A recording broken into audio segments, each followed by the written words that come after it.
Ancelotti divulgue des informations sur Mbappé lors d'une interview. Mais avant de passer à la vidéo, abonnez-vous à la chaîne et activez la cloche pour recevoir toujours de nouvelles vidéos.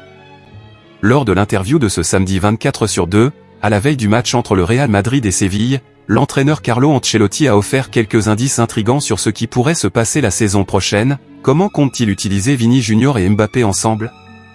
Avec l'arrivée imminente de la star du PSG, se pose la question inévitable, comment intégrer deux des meilleurs joueurs du monde évoluant au même poste, celui de l'aile gauche de l'attaque? C'est une situation qui rappelle la dynamique précédemment rencontrée par l'équipe nationale brésilienne, où Vini et Neymar brillent dans le même secteur du terrain. Cependant, Neymar a finalement adapté son jeu à une position plus centrale, ce qui a abouti à un ajustement efficace. La question qui se pose maintenant est la suivante, comment cela se passera-t-il avec Mbappé?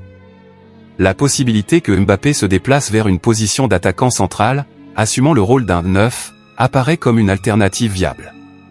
Cela permettrait non seulement aux deux joueurs talentueux de jouer ensemble, mais pourrait également exploiter la polyvalence de Mbappé dans différentes fonctions en attaque. Cependant, il est également plausible que Vini Junior soit invité à ajuster son style de jeu ou sa position au sein de l'équipe.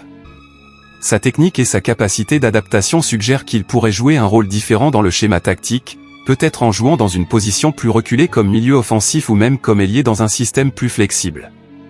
L'approche suggérée par Ancelotti révèle une pensée innovante et adaptable. Au lieu de simplement forcer un changement radical de position pour l'un des joueurs, il envisage un système de rotation qui capitalise sur les forces des deux stars.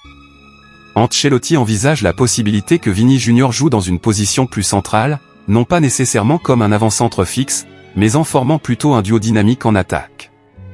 En déplaçant Vini au centre du terrain, Ancelotti cherche à exploiter sa capacité à se déplacer et à créer des opportunités dans des espaces restreints.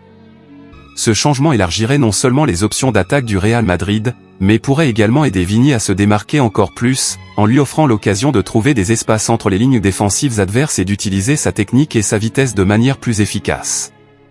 Cependant, Ancelotti reconnaît également l'importance de maintenir Vini à l'aise et confiant dans sa position actuelle d'ailier gauche, où il excelle. L'entraîneur est conscient de la nécessité d'équilibrer les aspirations tactiques de l'équipe avec le bien-être et les préférences individuelles des joueurs. Ces réflexions indiquent une approche soigneusement planifiée pour intégrer Mbappé et Vini Junior dans l'équipe du Real Madrid, maximisant leur potentiel collectif sans compromettre les performances individuelles de chaque joueur. Ancelotti semble déterminé à trouver la combinaison parfaite qui permettra au Real Madrid de rivaliser au plus haut niveau tout en offrant un spectacle excitant aux fans de football du monde entier.